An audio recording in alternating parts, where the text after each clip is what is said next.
favor, ouça-me.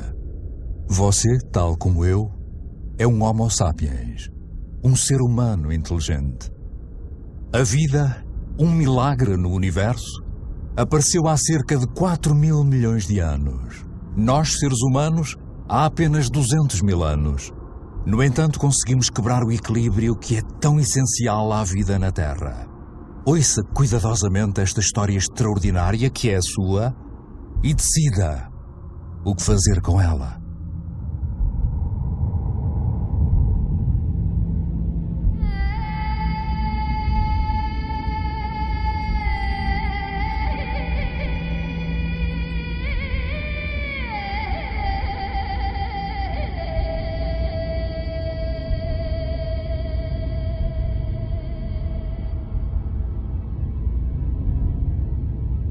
Estes são vestígios das nossas origens. No início, o nosso planeta não era mais do que um caos de fogo, formado no rasto de uma estrela, o Sol. Uma nuvem de partículas de pó aglutinadas, semelhante a tantas outras aglomerações do universo. Mas foi aqui que se deu o milagre da vida.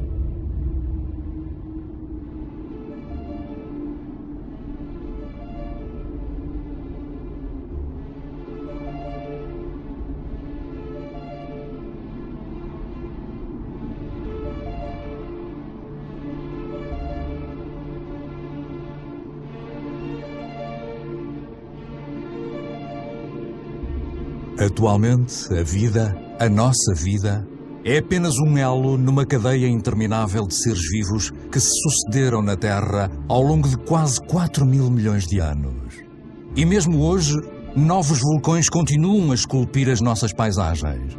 Oferecem um vislumbre do aspecto da Terra a quando do seu nascimento. Rocha derretida a surgir das profundezas, solidificando-se, rachando, borbulhando ou espalhando-se numa fina crosta, antes de adormecer por algum tempo.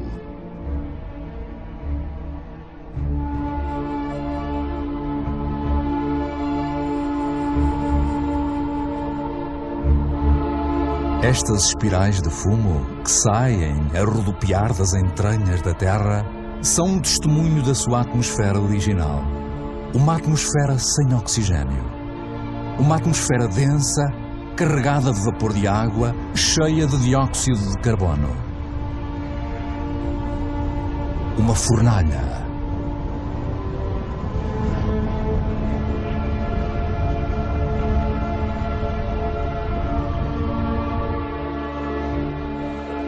Mas um futuro excepcional, oferecido pela água, aguardava a Terra.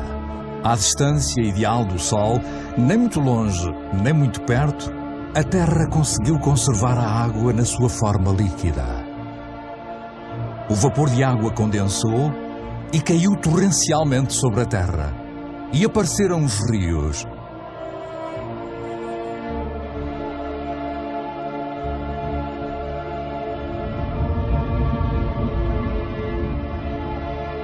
Os rios moldaram a superfície terrestre, abrindo canais, formando vales.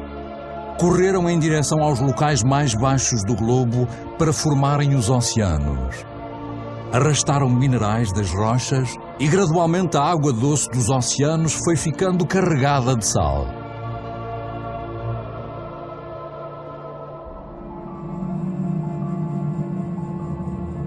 A água é um líquido vital. Irriga estas expansões estéreis. Os caminhos que traçou são como as veias de um corpo, os ramos de uma árvore, os vasos da seiva que ela deu à terra.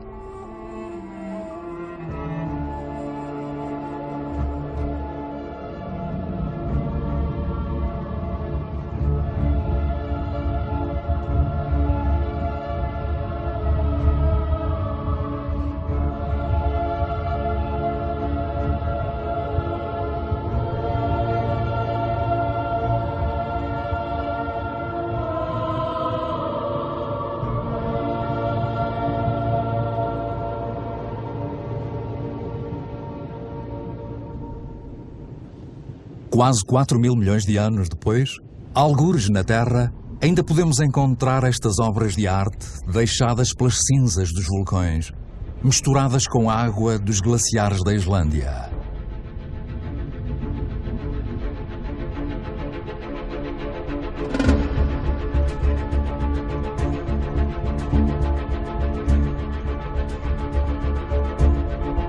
Lá estão elas, matéria e água, água e matéria, o mole e o duro combinados, a aliança essencial partilhada por todas as formas de vida do nosso planeta.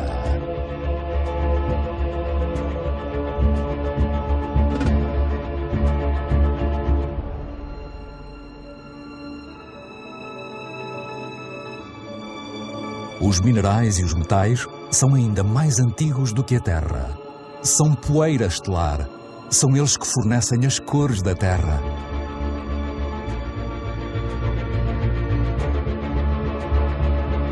O vermelho do ferro, o negro do carbono, o azul do cobre, o amarelo do enxofre.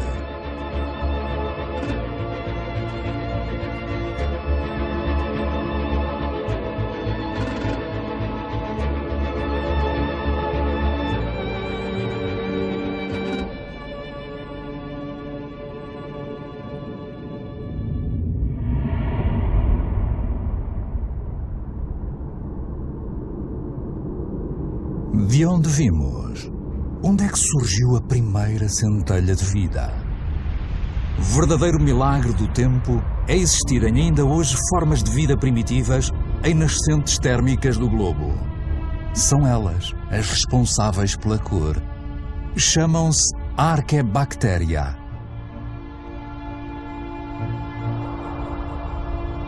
Alimentam-se todas do calor da Terra. Todas, exceto as cianobactérias, ou algas azuis. Elas têm a capacidade de se virarem para o Sol para captarem a sua energia. São um antecessor vital de todas as espécies de plantas do passado e do presente. Estas pequenas bactérias e os seus milhares de milhões de descendentes mudaram o destino do nosso planeta. Elas transformaram a sua atmosfera.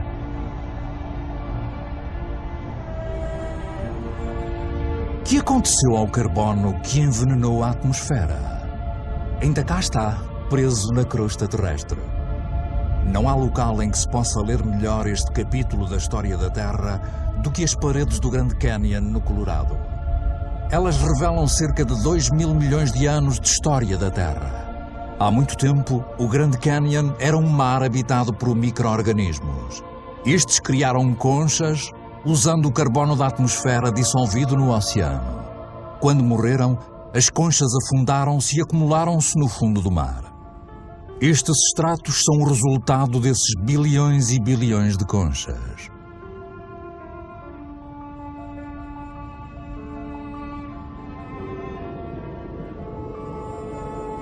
Graças a eles, o carbono foi retirado da atmosfera e outras formas de vida puderam desenvolver-se.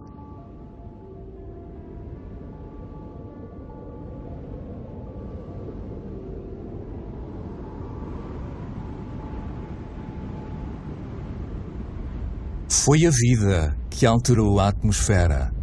As plantas alimentam-se da energia do Sol, o que lhes permite separar as moléculas da água e absorver o oxigênio. E o oxigênio encheu o ar.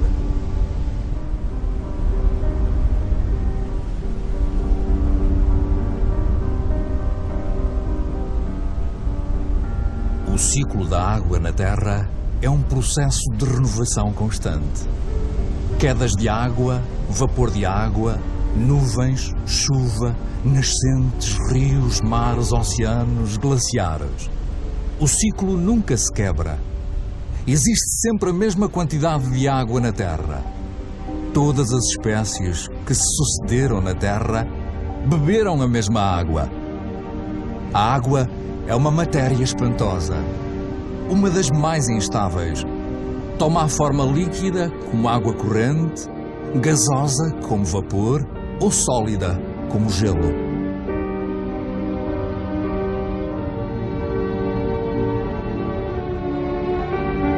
Na Sibéria, a superfície gelada dos lagos no inverno contém vestígios das forças que a água liberta quando gela.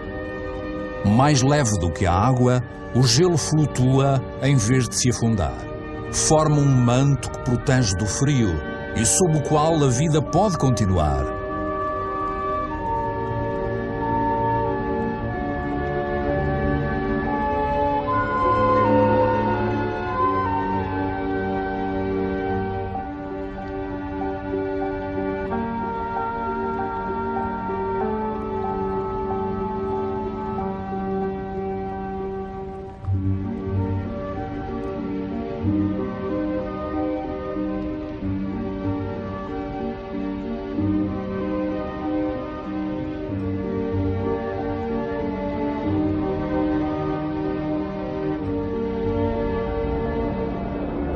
O motor da vida é a interligação. Tudo está ligado. Nada é autossuficiente. Água e ar são inseparáveis, unidos na vida e pela nossa vida, na Terra. Assim, as nuvens formam-se sobre os oceanos e levam a chuva às massas de terra cujos rios transportam a água de volta aos oceanos. Partilhar é tudo.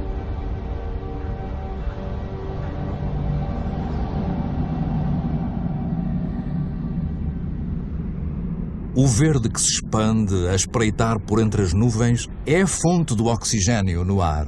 70% deste gás, sem o qual os nossos pulmões não funcionariam, vem das algas que tingem a superfície dos oceanos. O nosso planeta depende de um equilíbrio em que todos os seres têm um papel a desempenhar e só existem através da existência de outro ser. Uma harmonia frágil e subtil que facilmente pode ser quebrada. Desta forma, os corais nascem do casamento entre algas e conchas. A grande barreira de coral, na costa da Austrália, estende-se ao longo de mais de 350 mil quilómetros quadrados e é o lar de 1.500 espécies de peixes, 4.000 espécies de moluscos e 400 espécies de corais. O equilíbrio de todos os oceanos depende destes corais.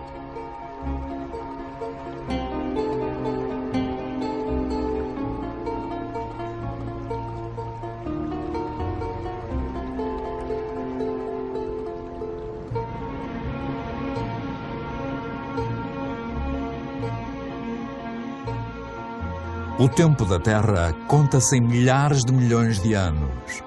Ela demorou mais de 4.000 milhões de anos a criar as árvores. Na cadeia das espécies, as árvores são um pináculo, uma escultura viva e perfeita. As árvores desafiam a gravidade, são o único elemento natural em perpétuo movimento em direção ao céu. Crescem tranquilamente voltadas para o sol, que lhes alimenta a folhagem.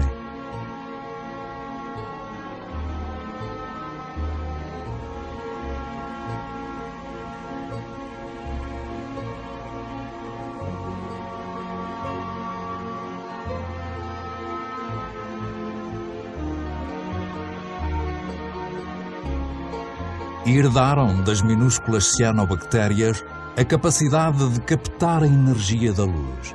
Armazenam-na e alimentam-se dela, transformando-a em madeira e folhas, que depois se decompõem numa mistura de água, minerais, vegetais e matéria viva. E assim, gradualmente, os solos, indispensáveis à vida, vão-se formando.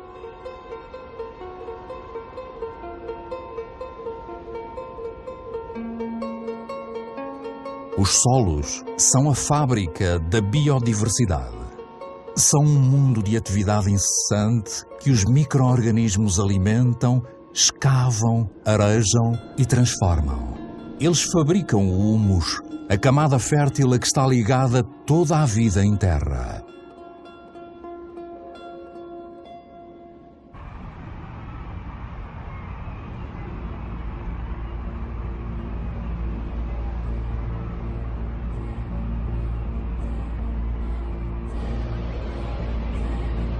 O que é que sabemos sobre a vida na Terra? Quantas espécies conhecemos? 1/10? 1/100, talvez? O que é que sabemos sobre os laços que as unem? A Terra é um milagre. A vida continua a ser um mistério.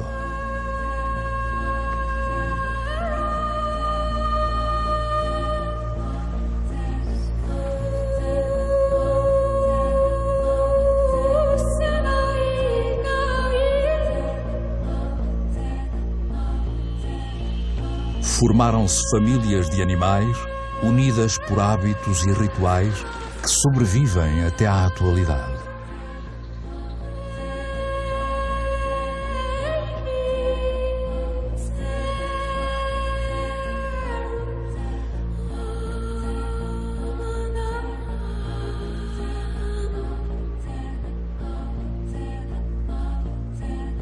Alguns adaptam-se à natureza dos seus pastos e os seus pastos adaptam-se a eles. E ambos ficam a ganhar. O animal sacia a fome, as árvores podem voltar a florir.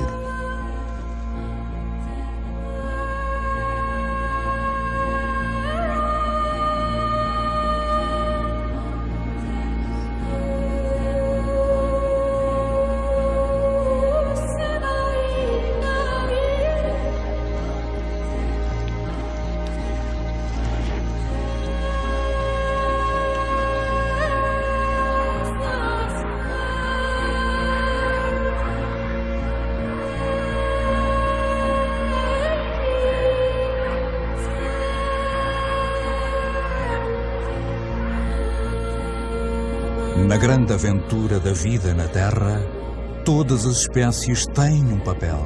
Todas as espécies têm o seu lugar. Nenhuma é fútil nem prejudicial. Todas conduzem ao equilíbrio.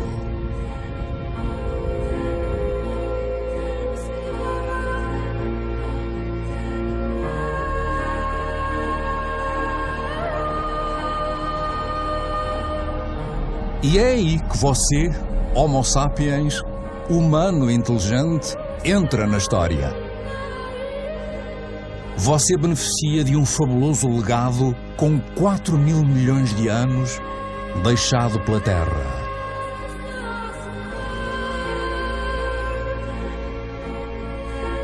Tem apenas 200.000 anos, mas alterou a face do mundo. Apesar da sua vulnerabilidade, apoderou-se de todos os habitats e conquistou fatias de território como nenhuma outra espécie antes.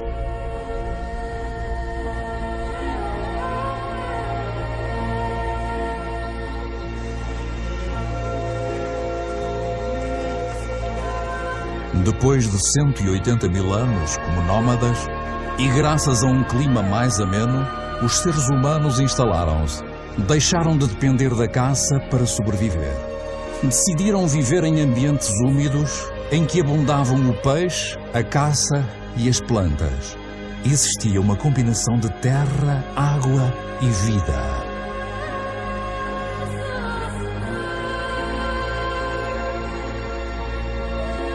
O gênio humano inspirou-os a construir canoas. Uma invenção que abriu novos horizontes e transformou os seres humanos em navegadores.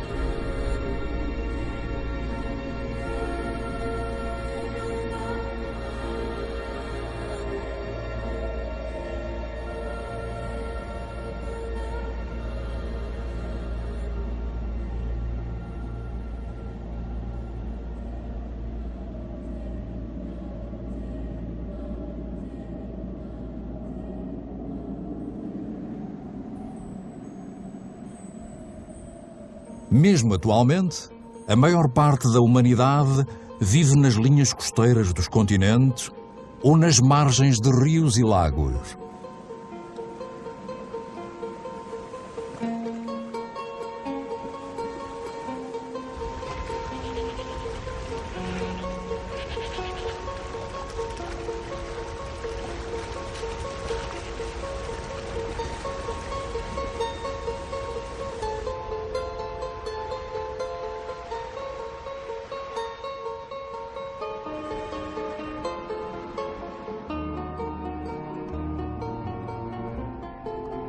As primeiras cidades cresceram há menos de 6.000 anos.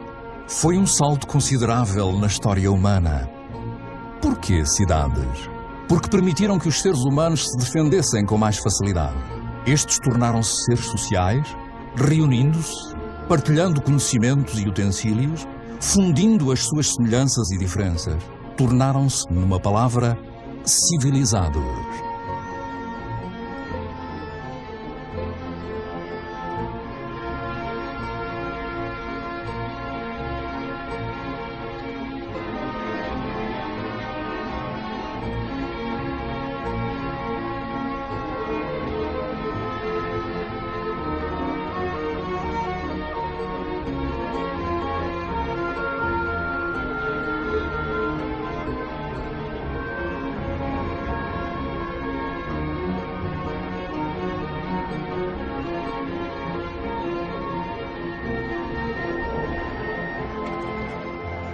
Mas a única energia de que dispunham era a que lhes fornecia a natureza e a força dos seus braços.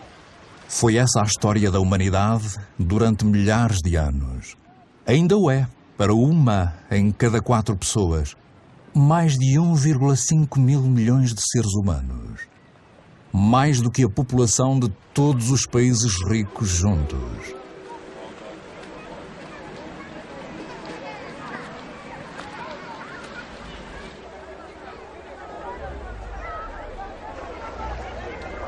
Retirar da Terra apenas o estritamente necessário.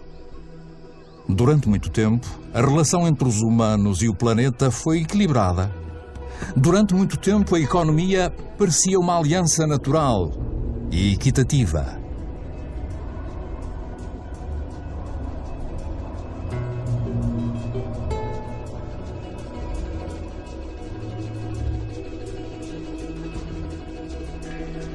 Mas a esperança de vida é curta e o trabalho pesado tem o seu preço. As inconstâncias da natureza pesam na vida diária. A educação é um privilégio raro. As crianças são um trunfo da família, uma vez que todas as mãos constituem uma contribuição necessária para a subsistência.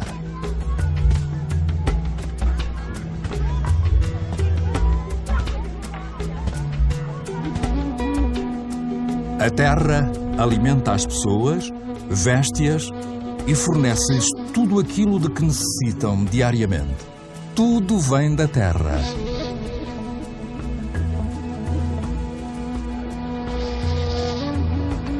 As cidades mudaram a natureza da humanidade, bem como o seu destino. O agricultor tornou-se artesão, comerciante ou vendedor ambulante. O que a terra dá ao agricultor, o habitante da cidade compra, vende ou troca. Os bens mudam de mãos, bem como as ideias.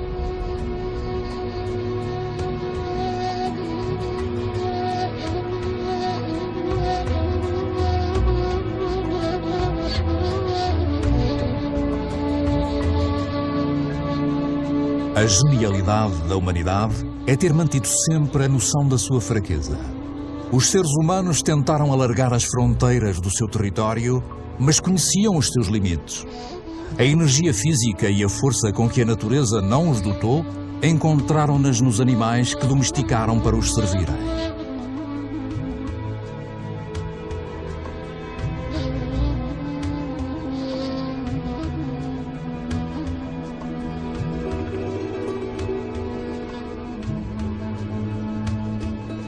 Mas como é que se pode conquistar o mundo de estômago vazio? A invenção da agricultura transformou o futuro da espécie humana que de antes não passava de animais selvagens em busca de alimento.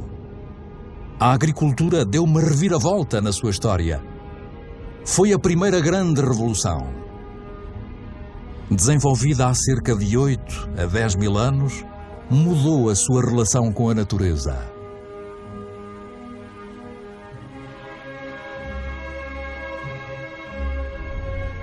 Acabou com a incerteza da caça e recoleção, resultou nos primeiros excedentes e deu origem às cidades e civilizações.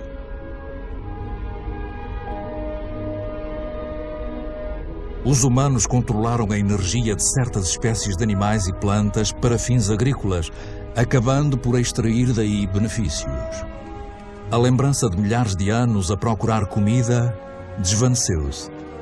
Aprenderam a adaptar os cereais, que são o fermento da vida, a diferentes solos e climas. Aprenderam a aumentar a produção e a multiplicar a variedade.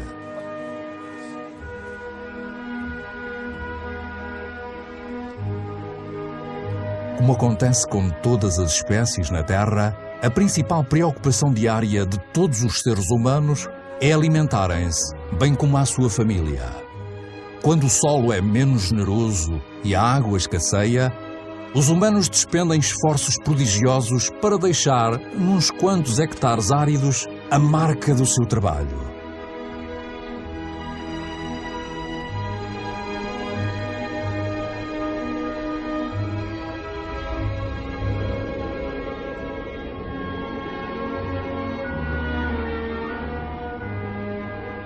Os humanos moldaram a terra com a paciência e a devoção que ela exige, num ritual quase de sacrifício, infindavelmente repetido.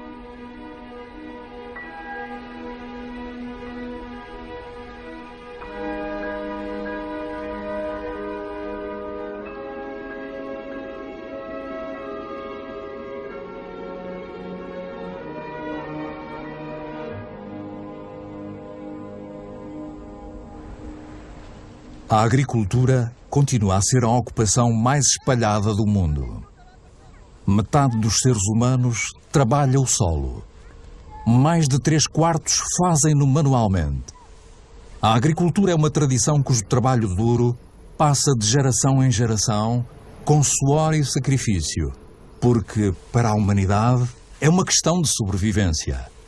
Mas depois de despender da força braçal durante tanto tempo, a humanidade descobriu uma forma de chegar à energia enterrada nas profundezas da Terra. Estas chamas também são de plantas, uma bolsa de luz do Sol, energia pura, a energia do Sol, captada por milhões de plantas durante mais de 100 milhões de anos. É carvão, é gás e, sobretudo, petróleo.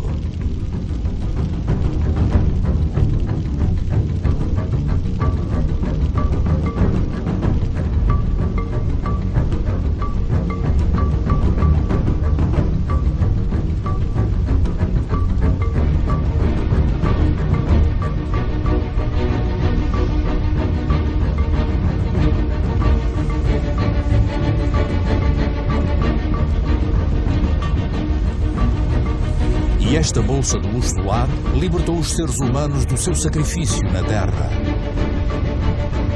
Com o petróleo, começou a era dos humanos que se libertaram dos grilhões do tempo. Com o petróleo, alguns adquiriram confortos sem precedentes. E em 50 anos, no espaço de uma só vida, a Terra mudou mais radicalmente do que com todas as anteriores gerações humanas. Cada vez mais depressa. Nos últimos 60 anos, a população da Terra quase triplicou e mais de 2 mil milhões de pessoas foram viver para as cidades. Cada vez mais depressa. Shenzhen, na China, com as suas centenas de arranha-céus e milhões de habitantes, era apenas uma pequena aldeia pescatória há uns meros 40 anos. Cada vez mais depressa. Em Xangai, foram construídos 3.000 torres e arranha-céus em 20 anos. Estão mais algumas centenas em construção. Atualmente, mais de metade dos 7 mil milhões de habitantes do mundo vivem em cidades.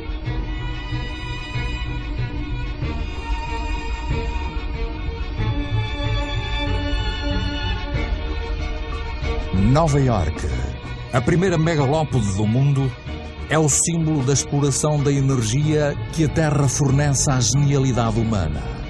A mão de obra de milhões de imigrantes, a energia do carvão, o poder desenfreado do petróleo. Da eletricidade resultou a invenção dos elevadores, que por sua vez permitiram a invenção dos arranha-céus.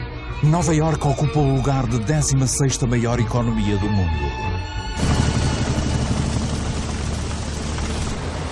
A América foi a primeira a descobrir, explorar e dominar o poder revolucionário do ouro negro.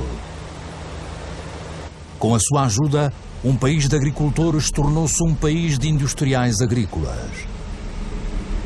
As máquinas substituíram o homem. 1 litro de petróleo gera tanta energia como 100 pares de mãos em 24 horas. Mas a nível mundial, apenas 3% dos agricultores já usaram um trator. Apesar disso, o seu rendimento domina o planeta. Nos Estados Unidos, já só restam 3 milhões de agricultores. Estes produzem os cereais necessários para alimentar 2 mil milhões de pessoas. Mas a maior parte desses cereais não é usada para alimentar pessoas. Aqui e em todas as outras nações industrializadas, são transformados em ração para gado ou biocombustíveis.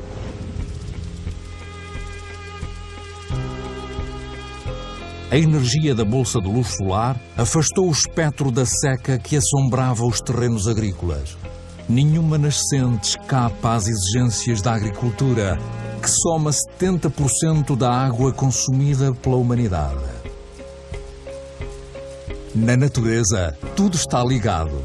A expansão dos terrenos cultivados e as culturas únicas encorajaram o desenvolvimento de parasitas. Os pesticidas, outro presente da revolução petroquímica, exterminaram-nos.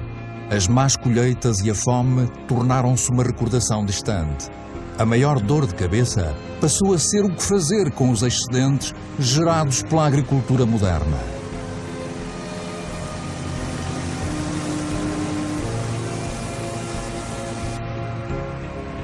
Mas os pesticidas tóxicos espalharam-se pelo ar, solo, plantas, animais, rios e oceanos.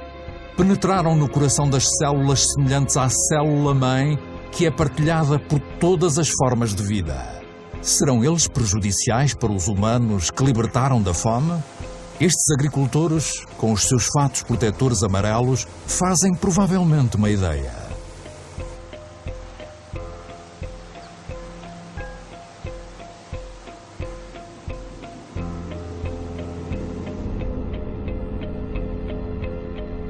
A nova agricultura aboliu a dependência dos solos e das estações do ano.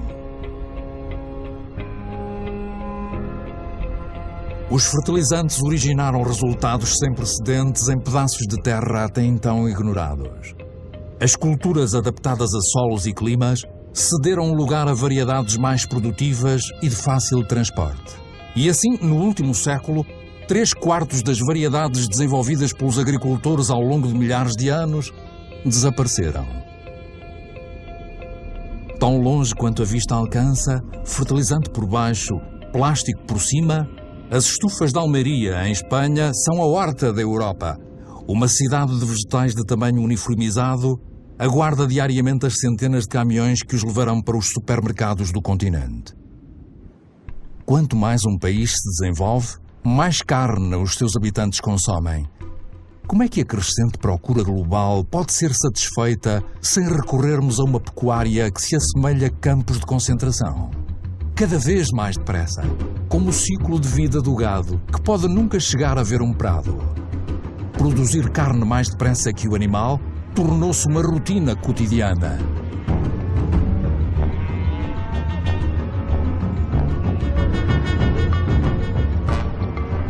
Nestes vastos campos de criação, pisados por milhões de animais, não cresce uma única folha de erva.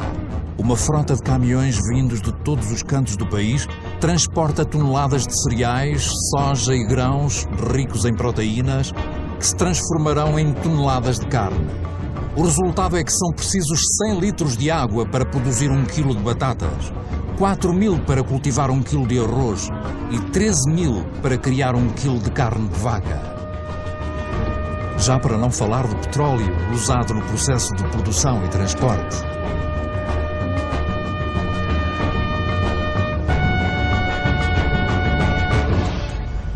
A nossa agricultura tornou-se dependente do petróleo. Alimenta o dobro dos humanos à face da Terra, mas substituiu a diversidade pela normalização. Ofereceu a muitos comodidades com as quais nem sonhávamos, mas que tornam a nossa vida completamente dependente do petróleo. Esta é a nova medida do tempo. O relógio do mundo funciona agora ao ritmo destas máquinas infatigáveis, que perfuram até à bolsa de luz solar.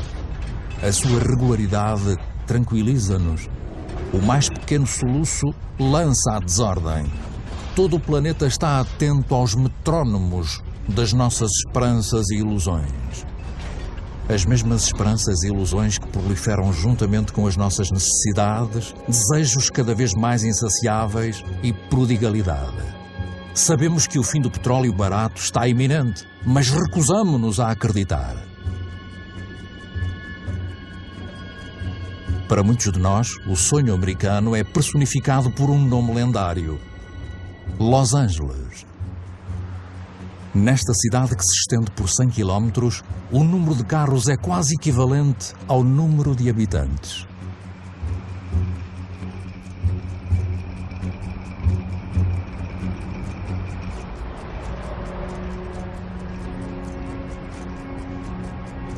Aqui, a energia brinda-nos com um espetáculo fabuloso todas as noites.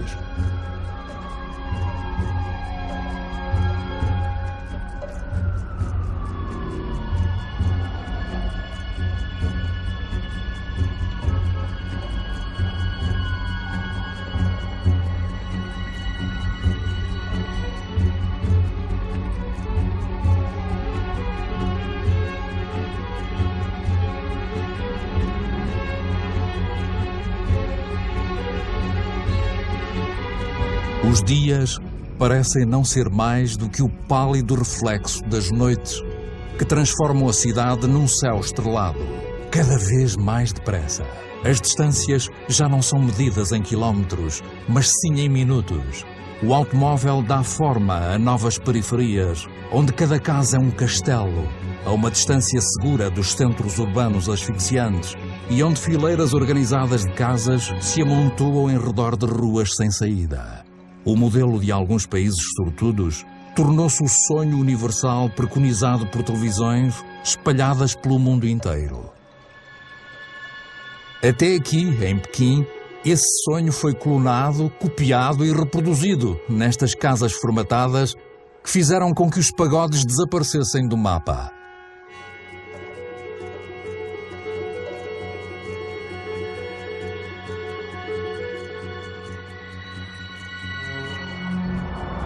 O automóvel tornou-se o símbolo do conforto e do progresso. Se este modelo fosse seguido por todas as sociedades, o planeta não teria 900 milhões de veículos, como acontece hoje, mas sim 5 mil milhões.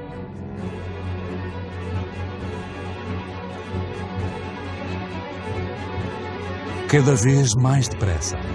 Quanto mais o mundo se desenvolve, maior se torna a sua sede de energia. Em toda a parte as máquinas escavam, perfuram e arrancam da terra os pedaços de estrelas enterrados nas suas profundezas desde a criação, os minerais.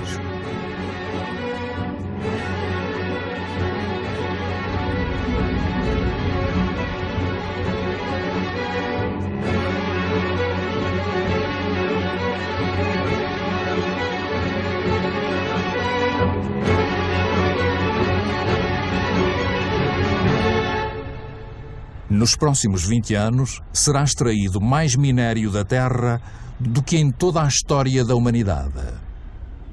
Confirmando o poder dos privilegiados, 80% desta riqueza mineral são consumidos por apenas 20% da população mundial.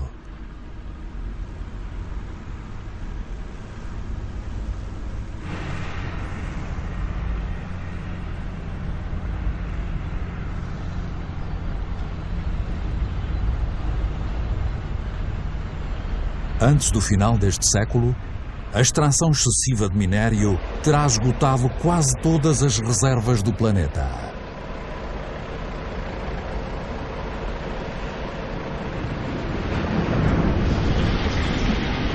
Cada vez mais depressa, Os estaleiros produzem em série petroleiros, cargueiros e navios de transporte de gás para satisfazerem as necessidades da produção industrial globalizada.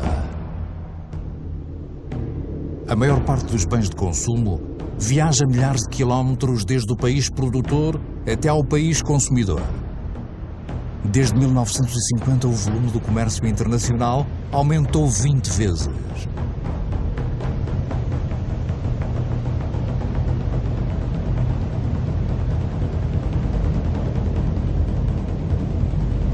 Noventa por cento do comércio são feitos por via marítima.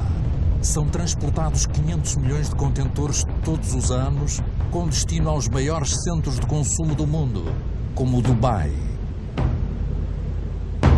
O Dubai é um dos maiores locais de construção do mundo, um país onde o impossível se torna possível.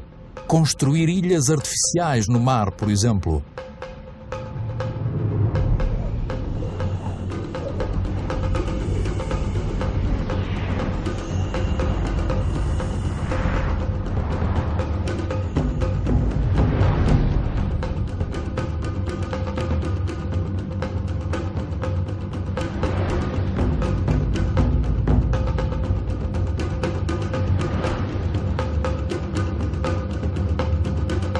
O Dubai tem poucos recursos naturais, mas com o dinheiro proveniente do petróleo pode importar milhões de toneladas de material e mão de obra de todo o mundo. Pode construir florestas de arranha-céus, cada uma mais alta que a anterior, ou até uma estância de esqui no meio do deserto. O Dubai não tem terra arável, mas pode importar comida.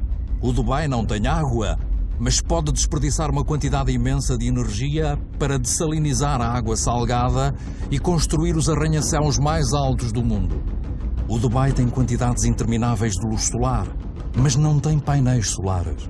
É a cidade dos excessos, onde os sonhos mais impensáveis se tornam realidade. O Dubai é uma espécie de culminar do modelo ocidental, com o seu tótem de 800 metros à modernidade total, que não para de impressionar o mundo. Exagerado? Talvez. O Dubai parece ter feito a sua escolha. É uma espécie de farol para todo o dinheiro do mundo.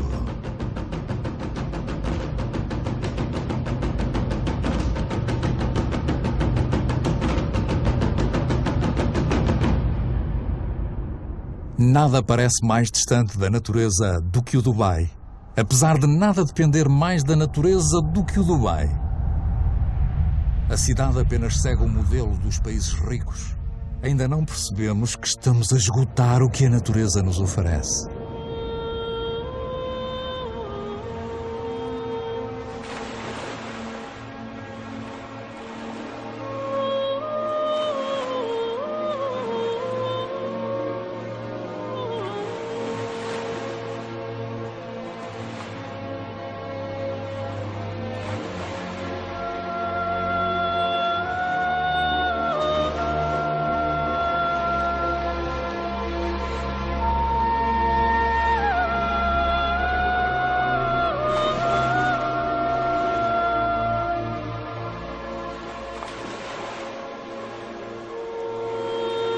O que é que conhecemos do mundo marinho, do qual vemos apenas a superfície, e que cobre 3/4 do planeta?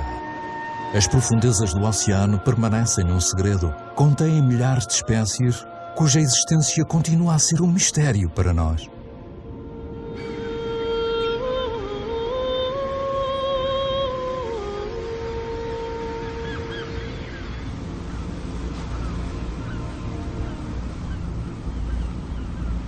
Desde 1950, a captura de peixe quintuplicou, de 18 para 100 milhões de toneladas métricas por ano. Milhares de navios-fábrica estão a esvaziar os oceanos.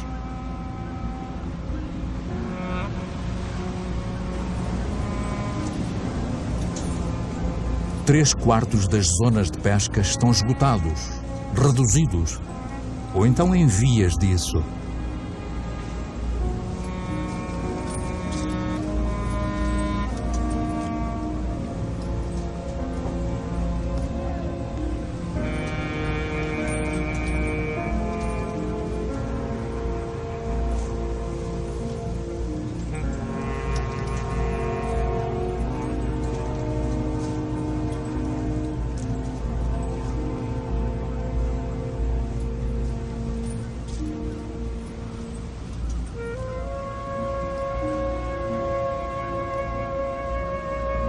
A maior parte dos peixes grandes deixou de existir, uma vez que não tem tempo para se reproduzir.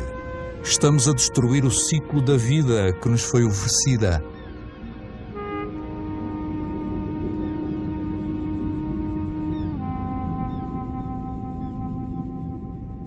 Ao longo das costas, abundam sinais de esgotamento das espécies. O primeiro sinal é que as colónias de mamíferos marinhos estão a ficar mais pequenas, mais vulneráveis devido à urbanização das costas e à poluição, enfrentam agora uma nova ameaça: a fome. Na sua batalha injusta contra as frotas de pesca industrial, não conseguem encontrar peixe suficiente para alimentarem as suas crias.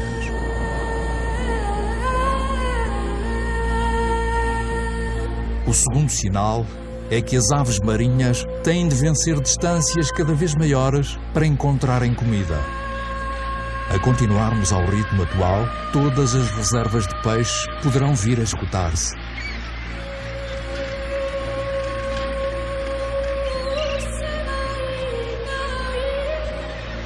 Em Dakar, a tradicional pesca com rede teve o seu auge nos anos de abundância. Mas hoje, as reservas de peixe são limitadas.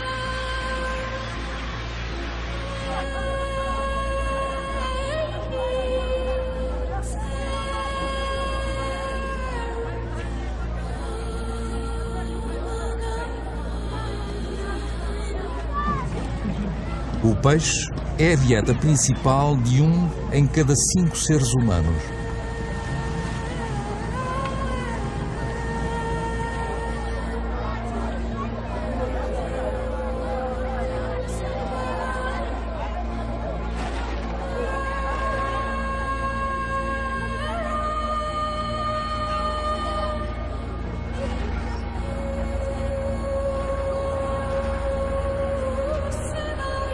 Será que conseguimos imaginar o inconcebível? Barcos abandonados? Mares desprovidos de peixe?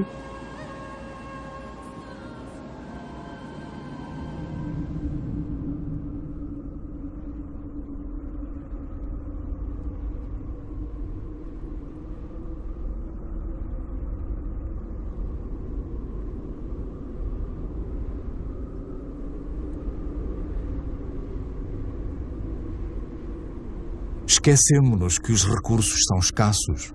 500 milhões de humanos vivem nas zonas desertas do planeta, mais do que a população total da Europa.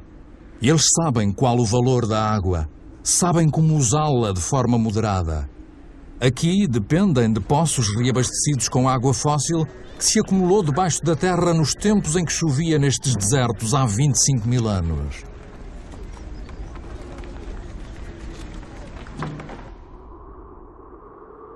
A água fóssil também permite cultivar no deserto para fornecer comida às populações locais. A forma circular dos campos deve-se aos canos que os irrigam em redor de um eixo central.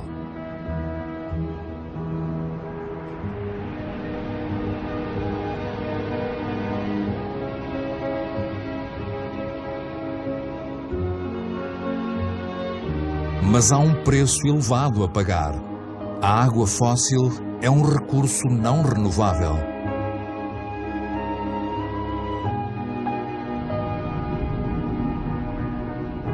Na Arábia Saudita, o sonho da agricultura industrial no deserto desvaneceu-se. Como se de um mapa em pergaminho se tratasse, os focos de luz nesta manta de retalhos mostram terrenos abandonados. O equipamento de irrigação ainda lá está. A energia para bombear água também. Mas as reservas de água fóssil estão seriamente reduzidas.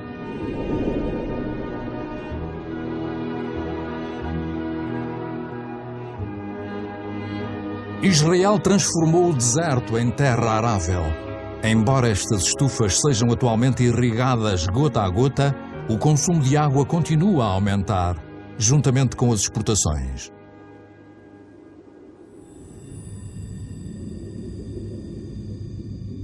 O outrora grandioso Rio Jordão é agora apenas um riacho.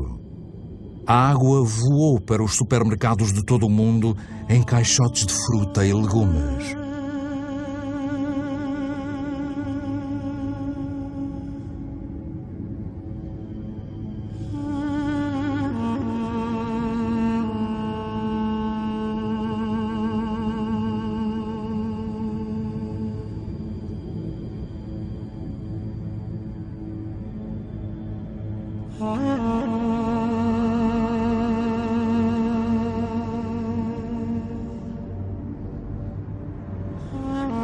outro lado do planeta, 1 em cada 10 grandes rios já não desagua no mar durante vários meses do ano.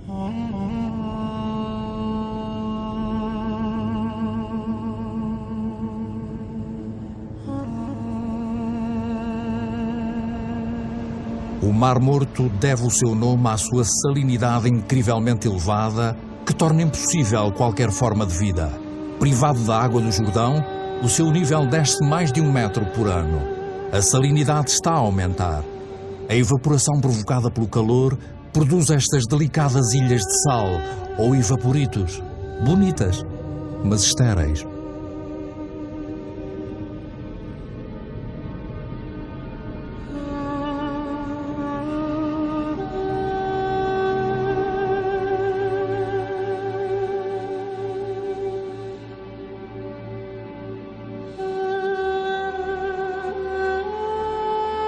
No Rajastão, na Índia, Udaipur é um milagre da água.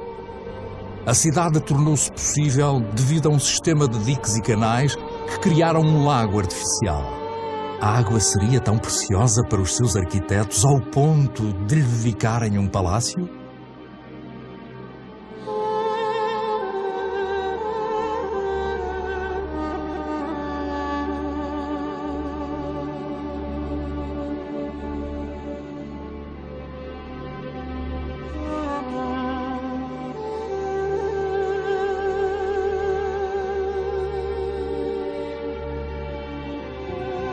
A Índia arrisca-se a ser o país que mais vai sofrer com a falta de água no próximo século.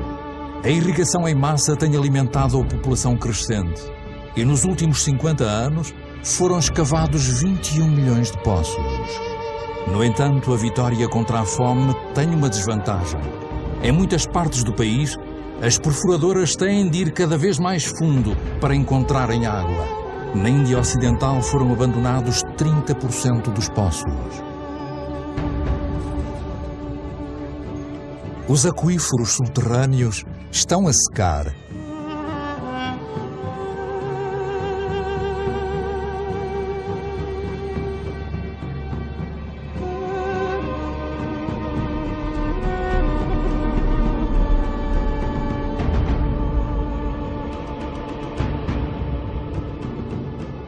Enormes depósitos recolhem as chuvas das monções para voltar a encher os aquíferos. Na estação seca, as mulheres das aldeias locais escavam-nos com as próprias mãos.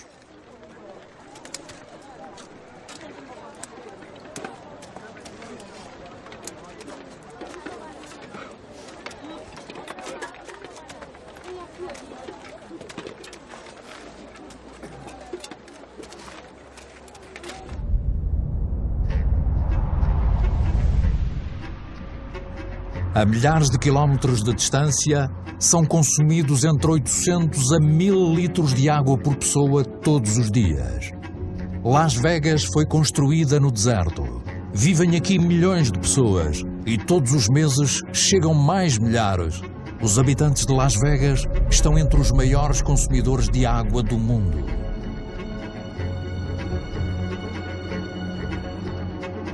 Palm Springs é outra cidade deserta, com vegetação tropical e campos de golfe exuberantes.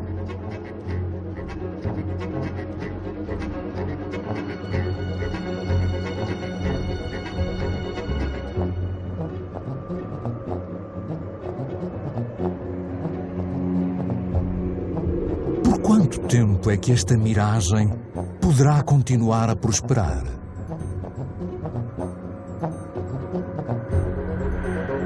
A Terra não aguenta este ritmo. O Rio Colorado, que fornece água a estas cidades, é um dos rios que já não desagua no mar. Mais alarmante ainda é o facto de o seu fluxo estar a diminuir na nascente. Os níveis da água dos lagos de captação ao longo do seu curso estão a descer a pique.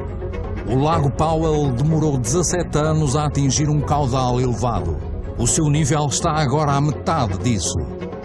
A escassez de água pode afetar quase 2 mil milhões de pessoas antes de 2025. No entanto, a água ainda abunda em regiões não deterioradas do planeta. os pântanos.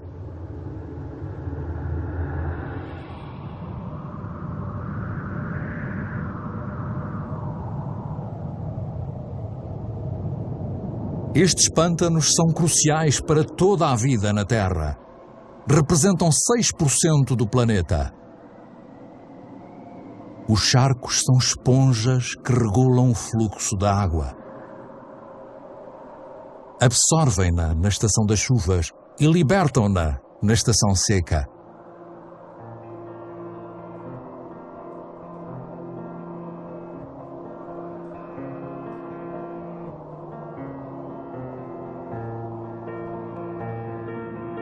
A água escorre dos cumes das montanhas, arrastando consigo as sementes das regiões que atravessa.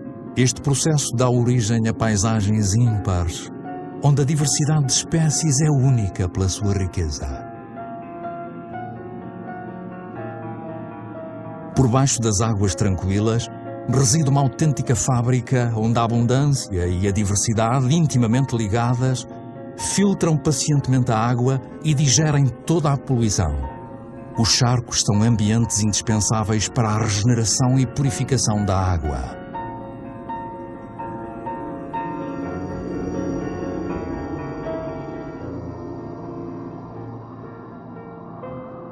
Estes pântanos sempre foram encarados como vastidões insalubres, pouco indicadas para serem habitadas por seres humanos.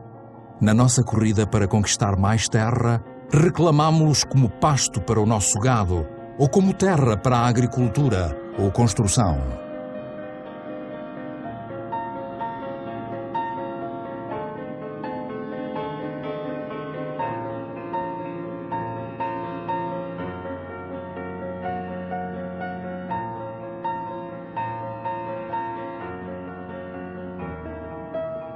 No último século, metade dos pântanos existentes no mundo foi drenada. Não conhecemos nem a sua riqueza, nem o seu papel.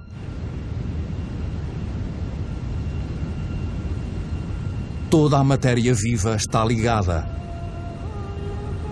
A água, o ar, o solo, as árvores. A magia do mundo está mesmo à frente dos nossos olhos.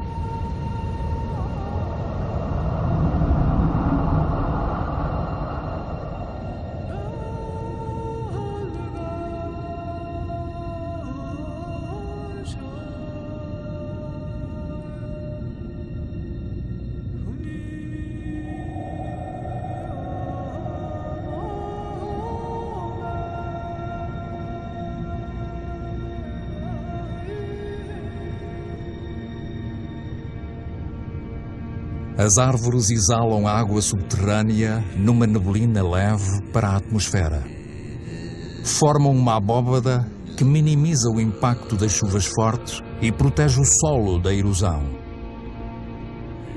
As florestas fornecem a umidade necessária à vida.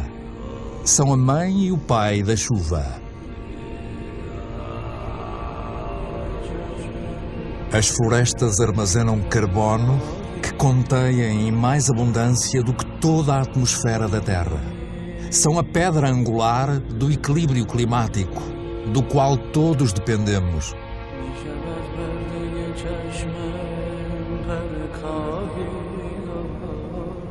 As árvores constituem o habitat de 3/4 da biodiversidade do planeta.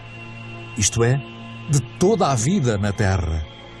Todos os anos descobrimos novas espécies que não fazíamos ideia que existiam. Insetos, pássaros, mamíferos.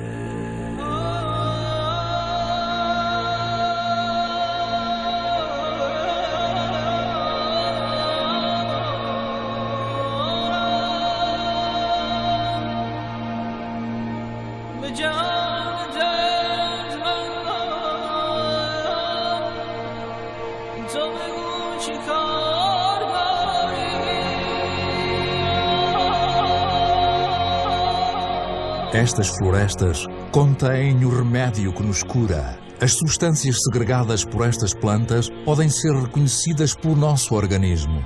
As nossas células falam a mesma língua. Fazemos parte da mesma família.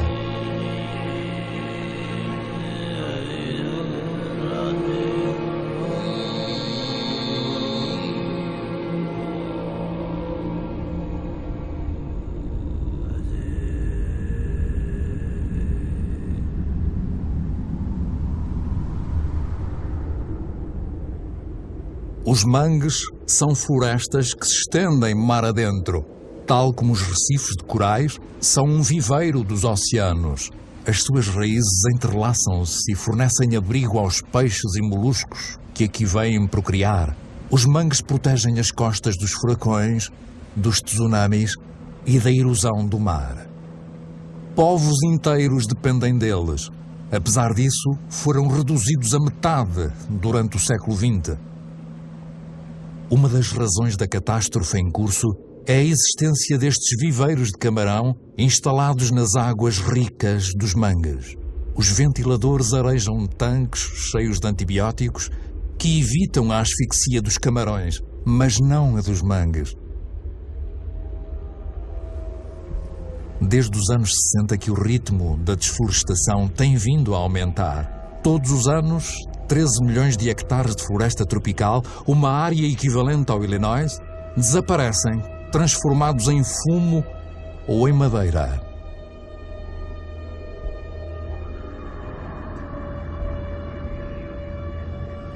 A maior floresta tropical do mundo, a Amazónia, já foi reduzida em 20%.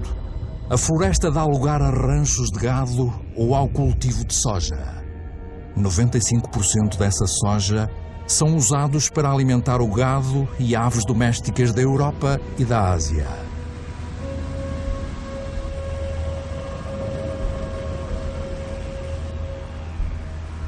E desta forma, a floresta é transformada em carne.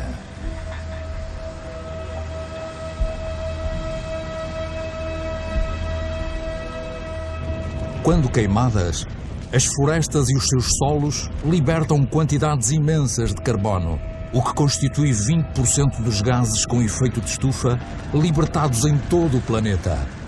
A desflorestação é uma das principais causas do aquecimento global.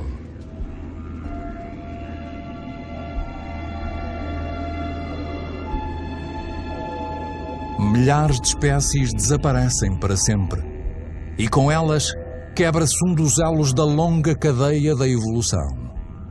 A informação sobre a matéria viva de onde vieram perde-se para sempre.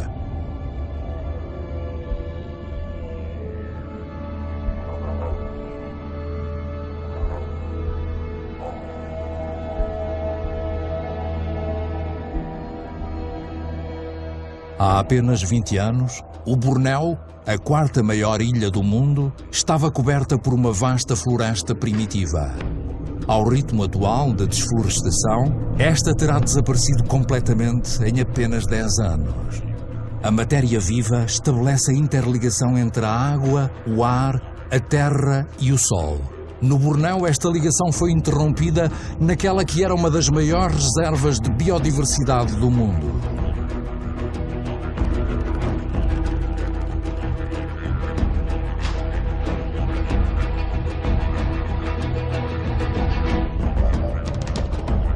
Esta catástrofe foi provocada pela decisão de produzir no Bornéu óleo de palma, o óleo mais consumido no mundo. O óleo de palma não só satisfaz a nossa necessidade crescente de comida, como também de cosméticos, detergentes e, cada vez mais, de combustíveis alternativos. A diversidade da floresta foi substituída por uma única espécie, a palma. A monocultura é fácil, rentável e rápida. Para a população local, é uma fonte de emprego. É uma indústria agrícola.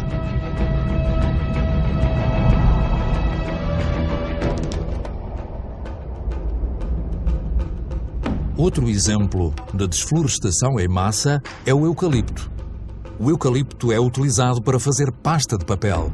As plantações crescem cada vez mais, visto que o consumo de papel quintuplicou em apenas 50 anos.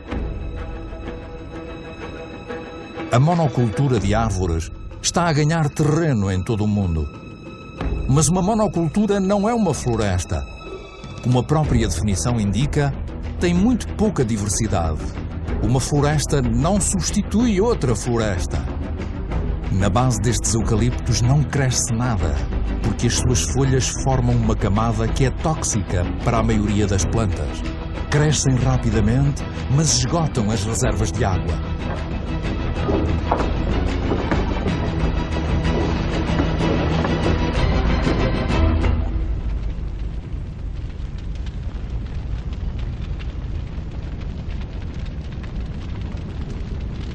Soja, óleo de palma, eucaliptos. A desflorestação destrói o essencial para dar lugar ao supérfluo. Mas noutras partes do mundo, a desflorestação é o último recurso de sobrevivência. Mais de 2 mil milhões de pessoas, quase um terço da população mundial, ainda dependem do carvão vegetal.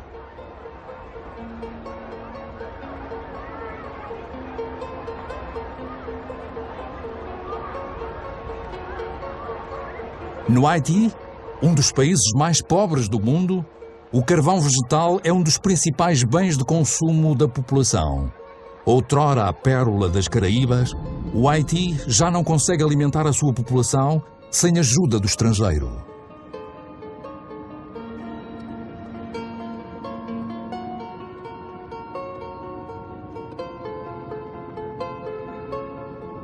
Nas colinas do Haiti, restam apenas 2% das florestas. Desnudado, o solo já não absorve a água das chuvas. Sem vegetação e sem raízes para fortalecê-las, nada consegue reter o solo. A água das chuvas arrasta-o encosta abaixo até ao mar. A erosão deteriora a qualidade dos solos, reduzindo a sua adequação para a agricultura.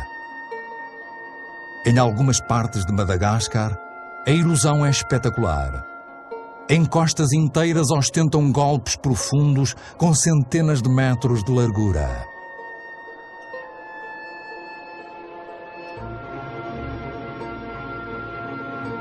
Fino e frágil, o solo é composto por matéria viva. Com a erosão, a fina camada de humus, que levou milhares de anos a formar-se, desaparece.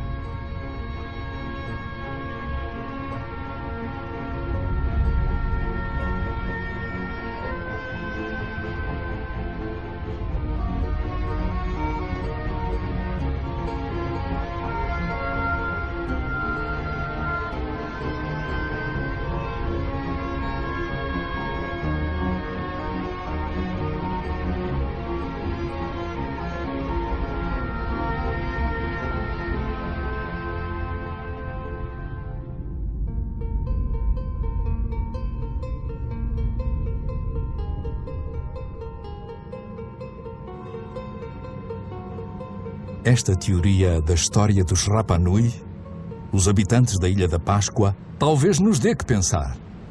Vivendo na ilha mais isolada do mundo, os Rapa Nui exploraram os seus recursos até não restar mais nada. A sua civilização não sobreviveu. Nestas terras existiam as maiores palmeiras do mundo. Essas palmeiras desapareceram. Os Rapa Nui cortaram-nas para obterem madeira. Tiveram então de enfrentar a erosão generalizada do solo. Os Rapa Nui já não podiam pescar, já não havia árvores para construir canoas. E, no entanto, os Rapa Nui foram uma das civilizações mais brilhantes do Pacífico. Agricultores inovadores, escultores, navegadores excepcionais foram apanhados nas malhas da sobrepovoação e da falta de recursos. Passaram por agitações sociais, revoltas e fome. Muitos não sobreviveram ao cataclismo.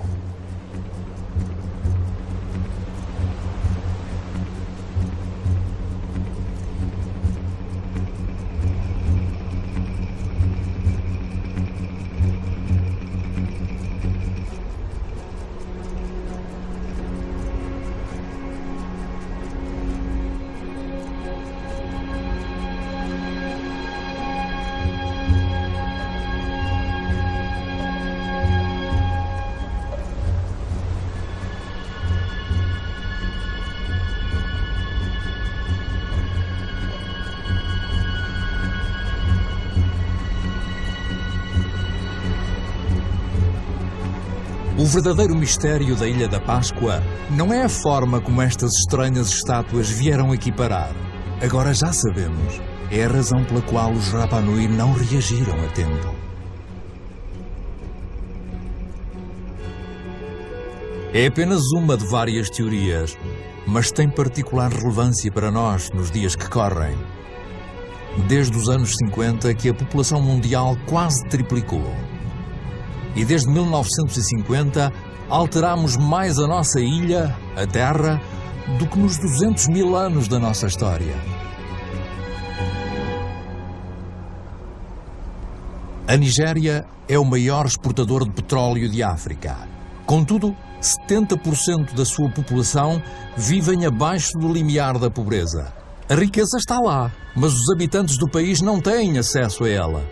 O mesmo acontece no resto do planeta. Metade da população pobre do mundo vive em países ricos em recursos.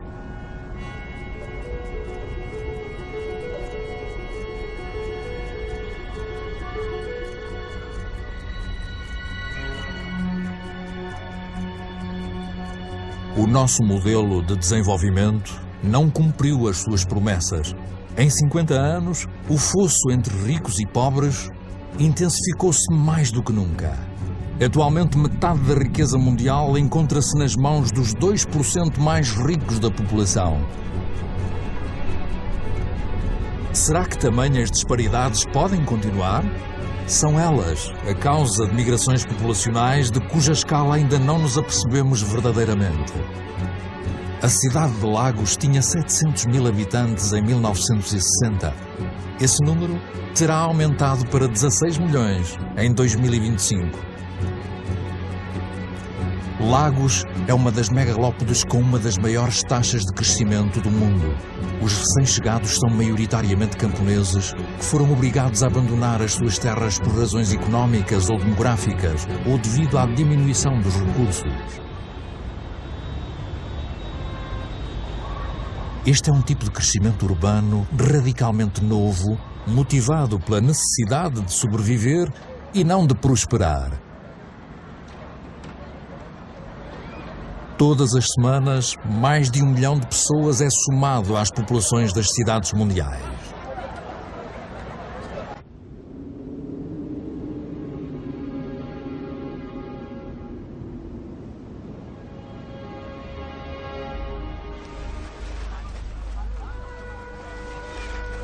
Um em cada 6 seres humanos vive num ambiente precário, pouco saudável e sobrepovoado, sem acesso às necessidades básicas como água, saneamento ou eletricidade.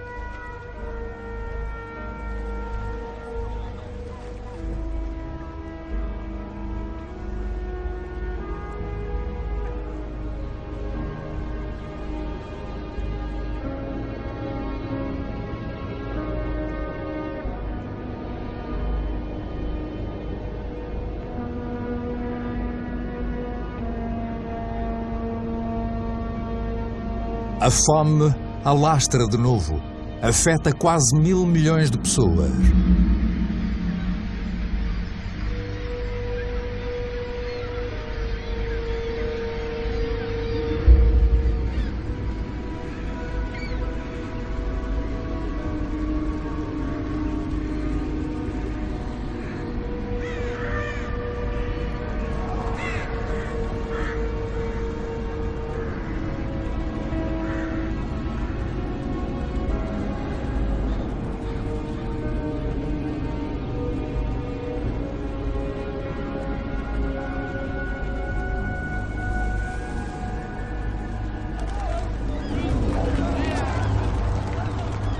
Por todo o planeta, os mais pobres tentam sobreviver de restos, enquanto nós continuamos a procurar recursos sem os quais já não conseguimos viver.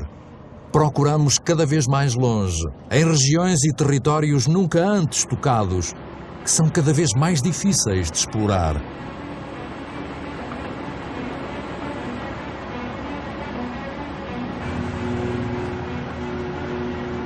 Não estamos a mudar o nosso modelo. O petróleo pode acabar? Ainda podemos extrair petróleo das areias asfálticas do Canadá. Os maiores caminhões do mundo podem transportar milhares de toneladas de areia. O processo para aquecer e separar o betume da areia requer milhões de metros cúbicos de água. São necessárias quantidades colossais de energia. a poluição é catastrófica. Ao que parece, a prioridade mais urgente é aproveitar cada bolsa de luz solar.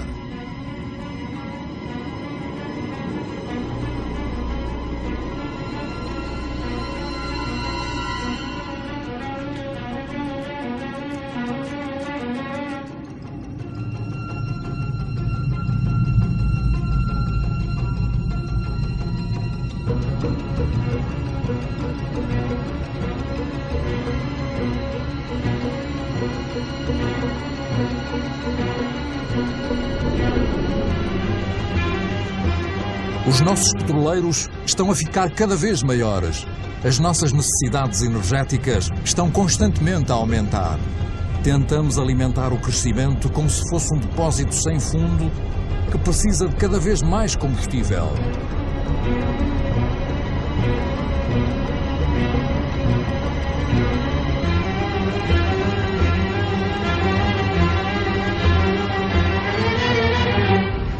Tudo se prende com o carbono.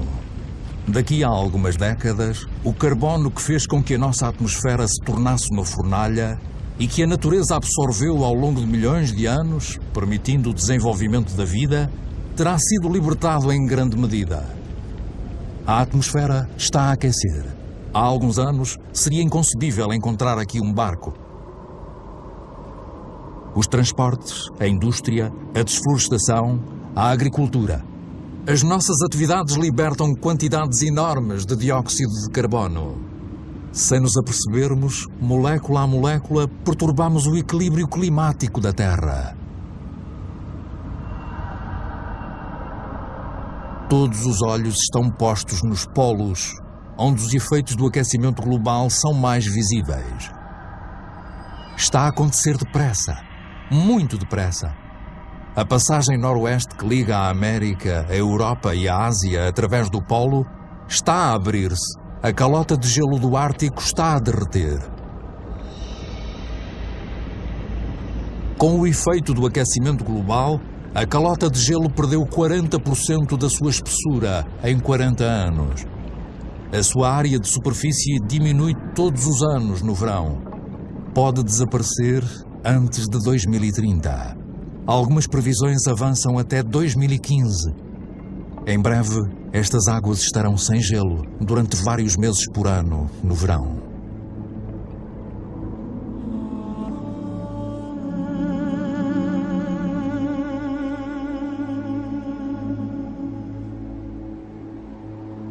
Os raios solares que o gelo anteriormente refletia penetram agora na água, aquecendo-a. O ritmo do processo de aquecimento aumenta.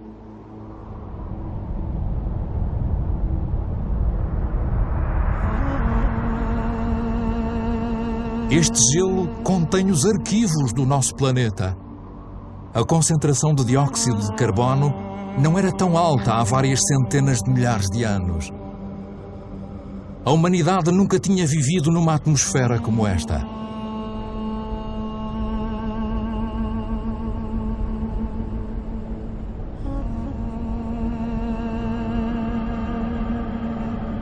Estará a exploração excessiva dos recursos a ameaçar a vida de todas as espécies? As alterações climáticas acentuam a ameaça. Em 2050, 1/4 das espécies terrestres poderá estar em vias de extinção. Nestas regiões polares, o equilíbrio natural já foi afetado.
Ao largo da costa da Groenlândia, há cada vez mais icebergs.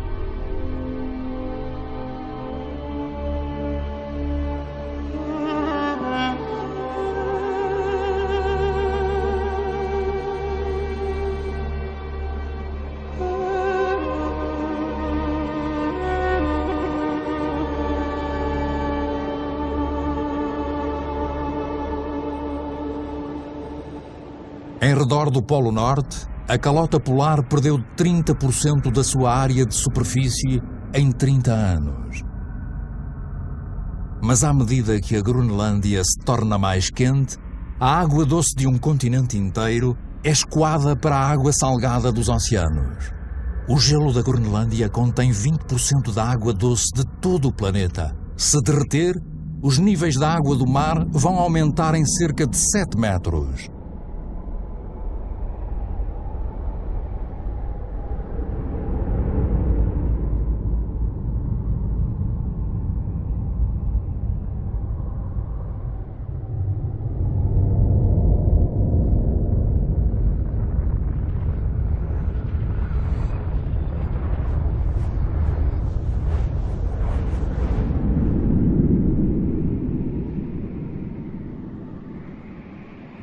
Mas aqui não existe indústria. O gelo da Groenlândia está a derreter devido aos gases com efeito de estufa emitidos noutras partes do mundo. O nosso ecossistema não tem fronteiras. Onde quer que estejamos, as nossas ações terão repercussões em toda a Terra. A atmosfera do nosso planeta é um todo indivisível. É um bem que partilhamos. Na superfície da Groenlândia, começam a surgir lagos. A calota de gelo começa a derreter a uma velocidade que há 10 anos nem os cientistas mais pessimistas previam.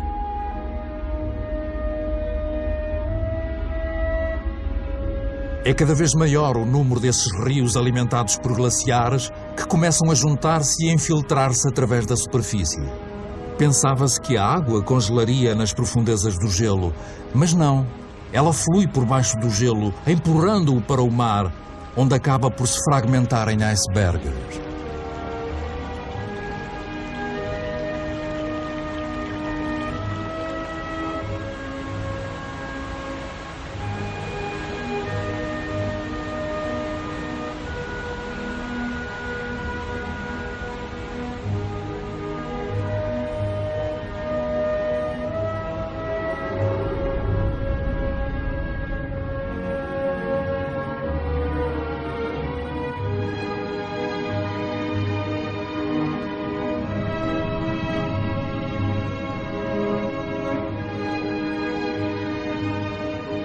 À medida que a água potável do lençol de gelo da Groenlândia se escoa lentamente para a água salgada dos oceanos, as terras baixas do planeta vão sendo ameaçadas.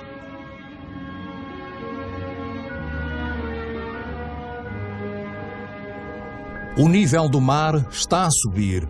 A expansão da água devido ao calor causou só no século XX um aumento de 20 centímetros. Tudo se torna instável. Os recifes de corais, por exemplo, são extremamente sensíveis à mínima oscilação da temperatura da água. 30% dos recifes desapareceram. Eles são um elo essencial na cadeia das espécies.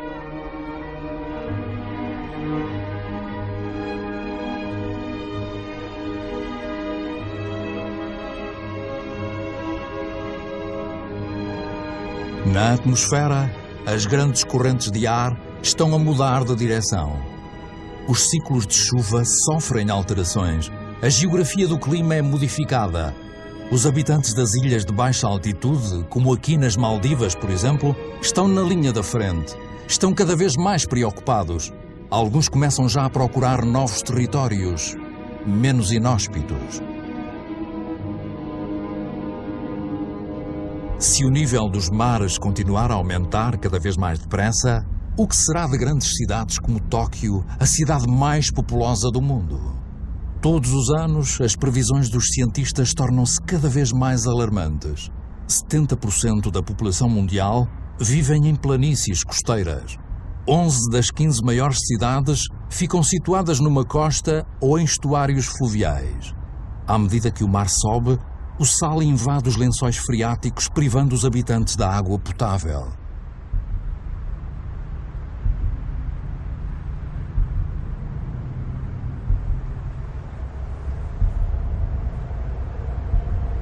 Os fenómenos migratórios são inevitáveis. A única incerteza prende-se com a sua escala.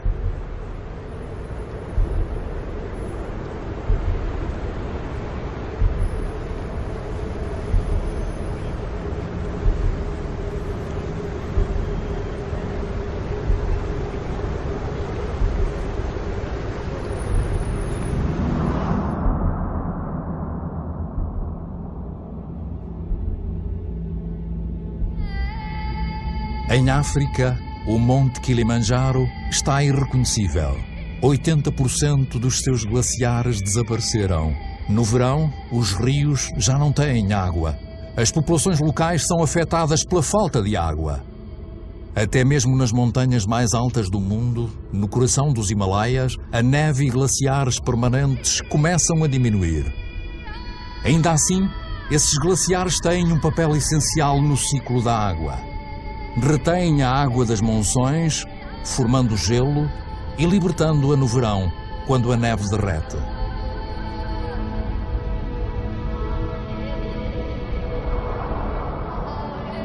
Os glaciares dos Himalaias são a fonte de todos os grandes rios asiáticos: o Indo, o Ganges, o Mekong, o Yangtze-Kiang. 2 mil milhões de pessoas dependem deles para poderem beber água e irrigar as suas colheitas, como é o caso do Bangladesh. Situado no delta do Ganges e do Brahmaputra, o Bangladesh é diretamente afetado pelos fenómenos que ocorrem nos Himalaias e pelo aumento do nível do mar. Este é um dos países mais populosos e pobres do mundo. Já está a ser assolado pelo aquecimento global. O impacto combinado das cheias e furacões, cada vez mais dramáticos, pode fazer com que 1/3 da sua massa de terra desapareça. Quando as populações são sujeitas a estes fenómenos devastadores, acabam por se mudar. Os países ricos não serão poupados. As secas estão a afetar todo o planeta. Na Austrália, metade da terra arável já está a ser afetada.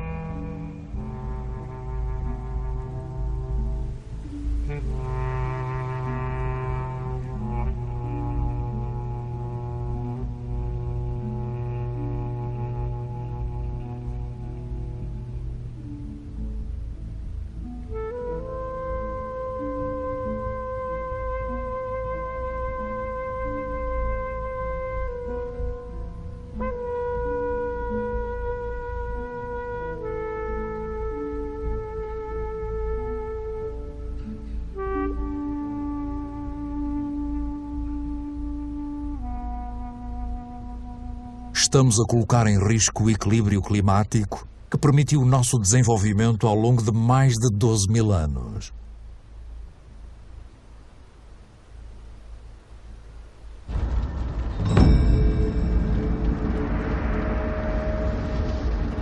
Cada vez mais fogos incontroláveis invadem as grandes cidades.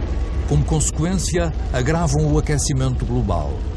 À medida que as árvores são queimadas, vão libertando dióxido de carbono. O sistema que controla o nosso clima foi severamente lesado. Os elementos nos quais este se baseia foram afetados.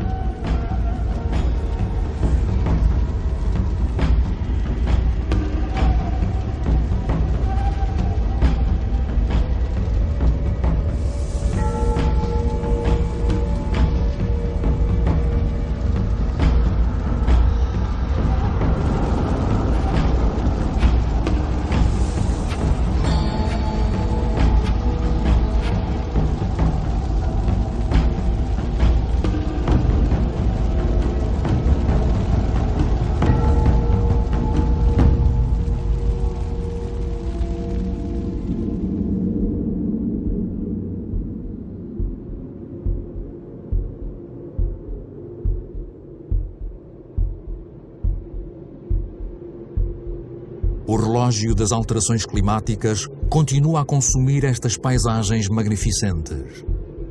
Aqui na Sibéria e noutros locais do globo, faz tanto frio que o solo está constantemente congelado. É conhecido como gelo perpétuo.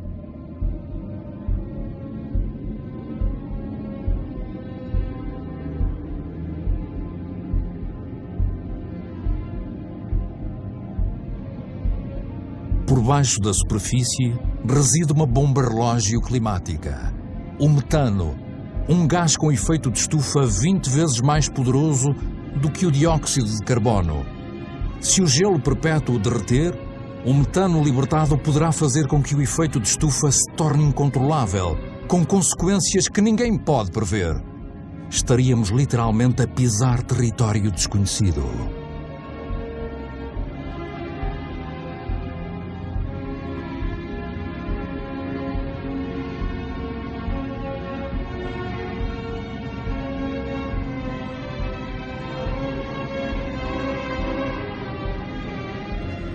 A humanidade tem pouco mais de 10 anos para inverter a tendência e evitar pisar este território.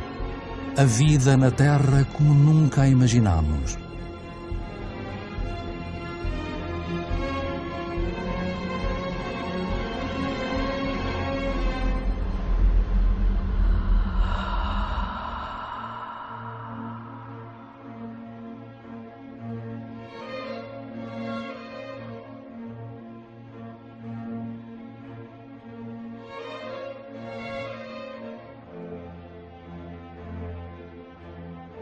Criamos fenómenos que não podemos controlar, desde a nossa origem, que a água, o ar e as formas de vida se encontram intimamente ligados. Mas recentemente quebramos essa ligação. Vamos enfrentar os factos. Temos de acreditar naquilo que sabemos. Tudo o que temos visto até agora é um reflexo do comportamento humano. Moldamos a Terra à nossa imagem. Temos muito pouco tempo para mudar. Como é que este século pode carregar o fardo de 9 mil milhões de pessoas se nos recusarmos a assumir as responsabilidades daquilo que fizemos sozinhos? 20% da população mundial consomem 80% dos recursos do planeta.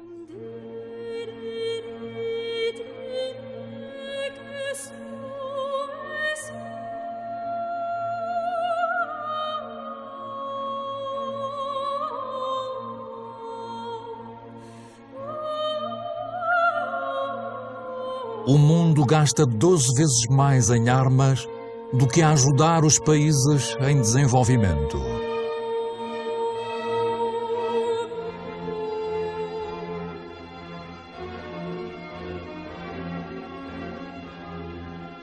Cinco mil pessoas morrem todos os dias devido à poluição da água potável.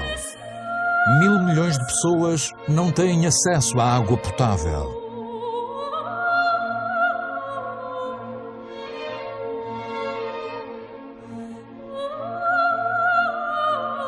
Perto de 1.000 milhões de pessoas estão a morrer à fome.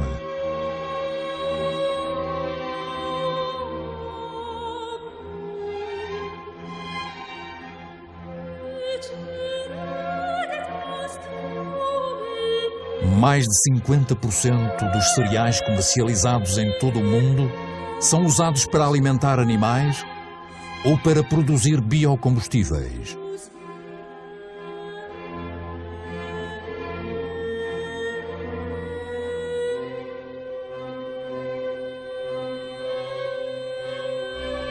O 40% da terra arável está degradada.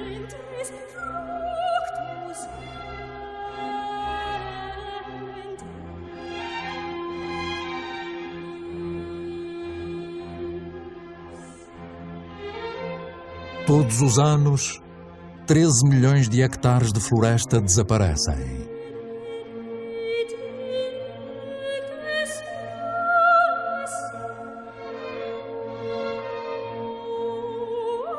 Um em cada 4 mamíferos, uma em cada 8 aves Em cada 3 anfíbios estão em vias de extinção. As espécies estão a morrer a um ritmo 1000 vezes superior ao ritmo natural.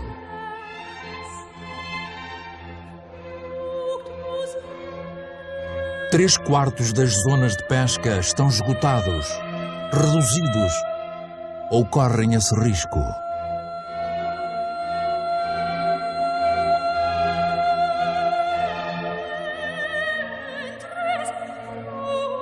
A temperatura média dos últimos 15 anos foi a mais alta de que há registro.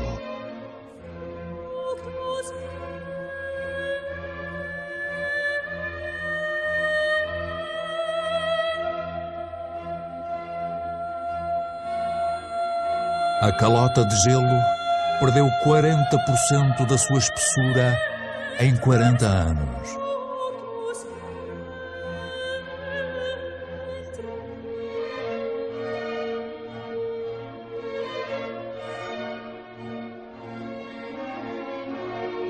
Pode haver no mínimo 200 milhões de refugiados devido ao clima em 2050.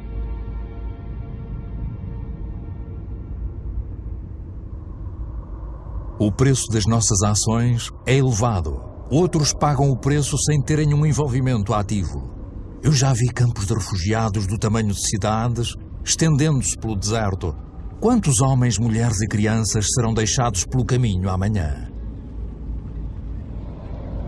Será que temos sempre de construir muros para quebrar a cadeia da solidariedade humana, separar os povos e proteger a felicidade de uns da miséria dos outros? É tarde demais para ser pessimista. Eu sei que basta um ser humano para derrubar todos os muros. É tarde demais para ser pessimista. Em todo o mundo, 4 em cada 5 crianças frequentam a escola. Nunca a educação chegou a tantos seres humanos. Toda a gente, do mais rico ao mais pobre, pode dar o seu contributo. O Lesoto, um dos países mais pobres do mundo, é proporcionalmente aquele que mais investe na educação do seu povo. O Catar, um dos estados mais ricos do mundo, abriu as suas portas às melhores universidades. A cultura, a educação, a investigação e a inovação são recursos inesgotáveis. Fazendo face à miséria e ao sofrimento, milhões de Hong provam que a solidariedade entre os povos é mais forte do que o terrível egoísmo das nações. No Bangladesh, um homem pensou o impensável e fundou um banco que só empresta aos pobres. Daqui a apenas 30 anos, terá mudado a vida de 150 milhões de pessoas em todo o mundo. A Antártida é um continente com imensos recursos naturais que nenhum país pode reclamar. É uma reserva natural consagrada à paz e à ciência. Um tratado assinado por 49 Estados fez dele um tesouro partilhado por toda a humanidade. É tarde demais para ser pessimista. Os governos tomaram medidas para proteger quase 2% das águas territoriais do mundo. Não é muito, mas é 2 vezes mais do que há 10 anos. Os primeiros parques naturais foram criados há pouco mais de um século. Abrangem mais de 13% dos continentes. Dão origem a espaços onde a atividade humana está em sintonia com a preservação das espécies, solos e paisagens. Esta harmonia entre seres humanos e natureza pode tornar-se a regra e deixar de ser a exceção. Nos Estados Unidos, Nova Iorque apercebeu-se do que a natureza faz por nós. Estas florestas e lagos fornecem toda a água potável de que a cidade necessita. Na Coreia do Sul, as florestas foram devastadas pela guerra. Graças a um programa de reflorestação nacional, estas voltaram a cobrir mais de 65% do país. Mais de 75% do papel são reciclados.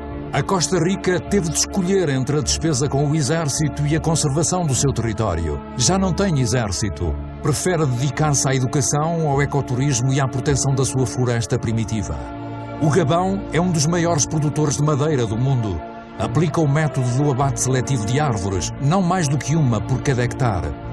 As suas florestas são dos recursos económicos mais importantes do planeta, mas é-lhes dado tempo para se regenerarem. Existem programas para garantir a gestão sustentável das florestas. Esses programas devem tornar-se obrigatórios. Para os consumidores e para os produtores, a justiça é uma oportunidade que deve ser aproveitada. Quando o comércio é justo, quando tanto o comprador como o vendedor beneficiam, todos podem prosperar e conseguir um rendimento decente. Pode haver justiça e igualdade entre pessoas cujas únicas ferramentas são as mãos e aquelas que praticam agricultura com máquinas e subsídios do Estado.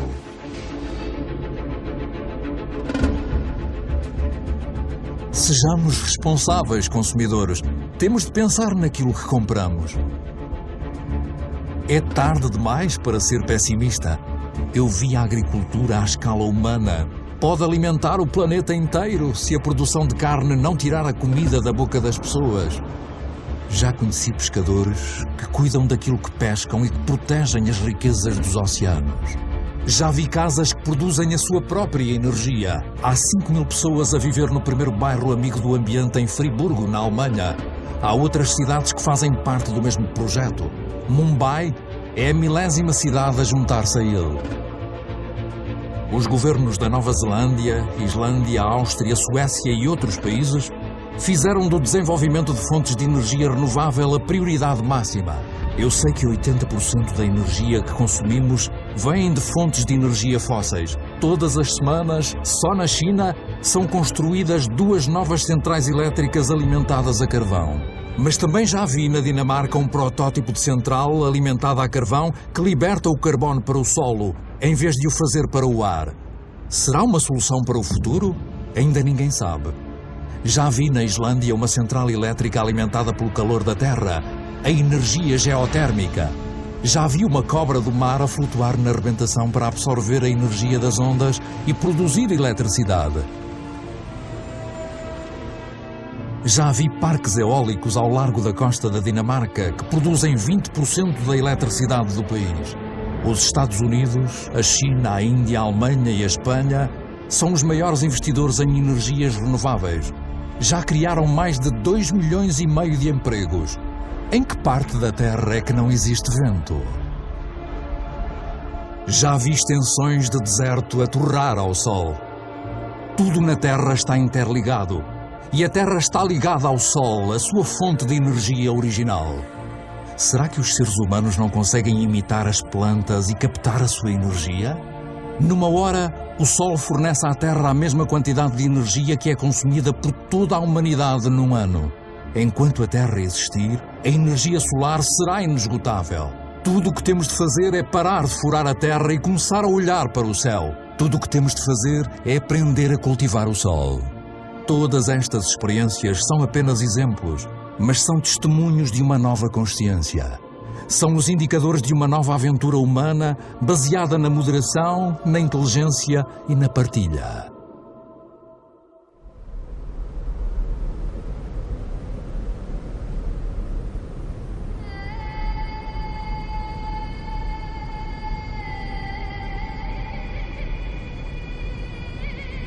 Está na hora de nos unirmos.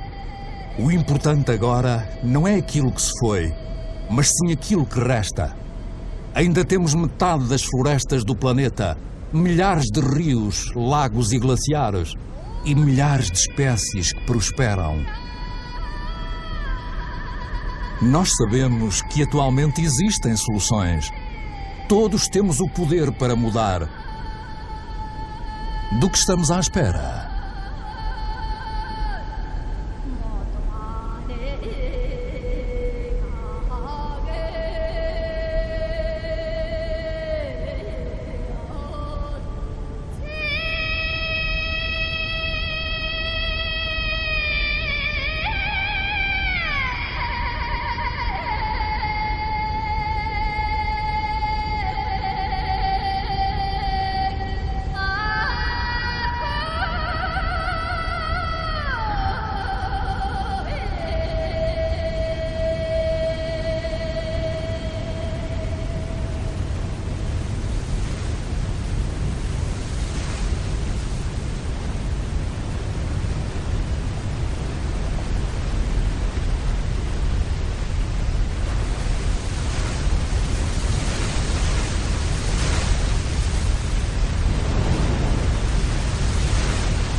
Cabe-nos a nós escrever o que vem a seguir.